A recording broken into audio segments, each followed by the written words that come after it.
계속 우린 저승이고 아마도 생이고 영원히 함께니까.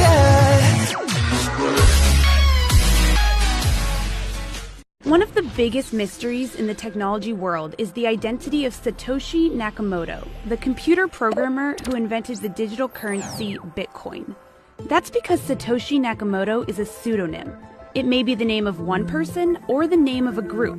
But for over 9 years now of Bitcoin's existence, no one has figured out who or what Nakamoto really is. Beyond solving a long-standing mystery, what sort of impact would uncovering Nakamoto's identity actually have? To answer that question, let's start at the beginning. In 2008, Satoshi Nakamoto published a 9-page white paper containing the first ever mention of Bitcoin, calling it a peer-to-peer electronic cash system. At this point, Bitcoin was just an idea on paper. But in 2009, Nakamoto put the concept to test, releasing the cryptocurrency's first software.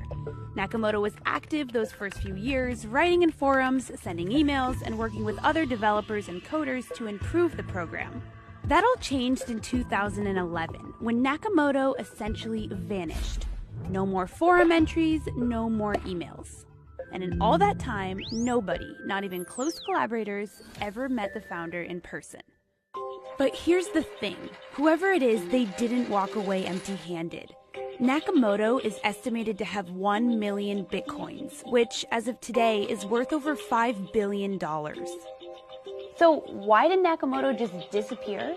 Well, there are two competing theories. There's the good Satoshi hypothesis, which holds that Satoshi really wanted to let Bitcoin go and become its own thing without him. The other hypothesis is that Satoshi really just saw Bitcoin taking off and wanted to keep his privacy. That's Matt Green, a cryptocurrency professor at Johns Hopkins University.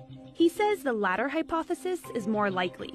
And as evidence, he points to the story of Dorian Nakamoto, a Japanese-American who, in 2014, was incorrectly identified as being the inventor of Bitcoin.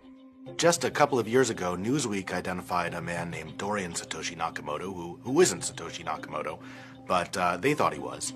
And reporters descended on his house and tore apart his life. Do you mind speaking to us for a moment? No. I have nothing to do with Bitcoin. I just believe that somebody put that fictitious name in there. I don't know what this is all about. So I think there's a pretty good case to be made that the last thing you want to do in your life is be identified as the creator of Bitcoin. But for some people, being in the limelight is exactly what they want. Take Craig Wright. He's a former Australian academic who, in 2016, told the BBC on camera that he could prove he was the founder of Bitcoin. So you're going to show me that Satoshi Nakamoto is you? Yes. It didn't quite work out that way. Security researcher Dan Kaminsky concluded Wright's claim was intentional scammery.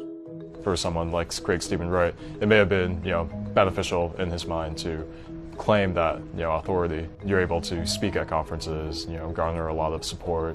Ben Yu is a cryptocurrency investor living in San Francisco. He thinks Nakamoto is Nick Szabo, an American computer scientist.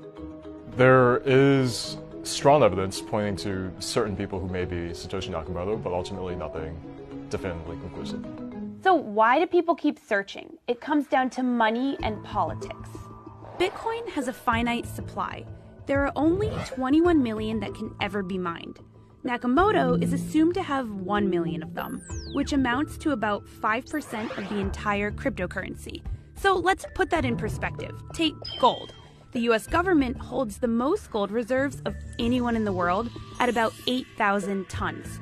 The estimated total gold in the world is 187,000 tons. So the US has about 4.3% of the world's total supply. That means Nakamoto may have a bigger stake in Bitcoin than the entire US government has in gold.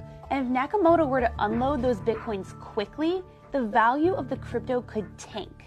The thing about Bitcoin is if you control 1 million of them, you have the ability to flood the market at any point. Think of them as rare baseball cards, right? They're valuable because they're rare. If somebody could dump hundreds or thousands of Mickey Mantle trading cards, rare ones, onto the market, they wouldn't be worth so much anymore. So that's kind of the danger with Satoshi. but some people don't think the impact would be long-lasting.